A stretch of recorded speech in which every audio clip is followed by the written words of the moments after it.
My name is David Eason. I'm the president and owner of Elite Emission Products, and we're a Canadian manufacturer of diesel emission particulate filters, which go onto very large diesel engines for trucking, mining, stationary generators, and it removes the particulate matter out of the emissions. IT is extremely important. We use it for accounting purposes. We use it for creating the bill of materials that we send out to the manufacturing floor. We have CNC equipment that is all pre-programmed for that. Obviously, communications with our clients and internal communications. It presents itself as an extremely useful tool. I actually know probably a dozen CEOs firsthand who have been hit with cybersecurity. And from those stories, you just realize how debilitating it is to an organization, how stressful it is, and how some organizations almost got sunk from a cybersecurity hack.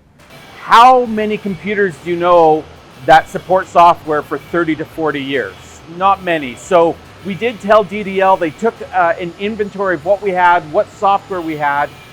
They created an island of that hardware and software so that it wouldn't be susceptible to hackers from the outside, wouldn't be susceptible to any other threats within the network.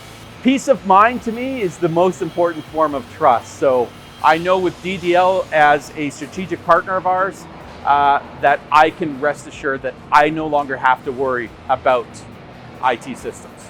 DDL came in and they did a complete assessment of all of our software, all of our hardware, and how the systems interacted with each other. They did an assessment of our network and how effective that was, and then put together a comprehensive plan in terms of what they would recommend us procuring and why.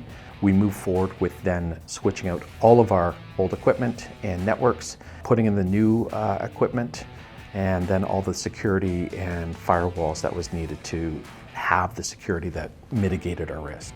I found that DDL knew very well how to work with small, medium enterprises, right? So we're not a large corporation. We're not spending hundreds of millions of dollars on IT. So understanding that this is an independent business, to me that resonated, that they understood our points of pain. They understood what an outsourced service environment could bring to our business in terms of cost efficiencies and greater skill sets. DDL would make recommendations on which vendor to use. I know that if I ask a question, they're not going to charge me for calling them and asking that. They are a trusted advisor, so when it comes to upgrading equipment, getting new monitors, getting new software coming in, I can always ask them, hey, this is what I'm thinking of doing. Do you guys recommend it? Were there any changes that you would make in terms of my procurement? And as such, they have become a trusted advisor.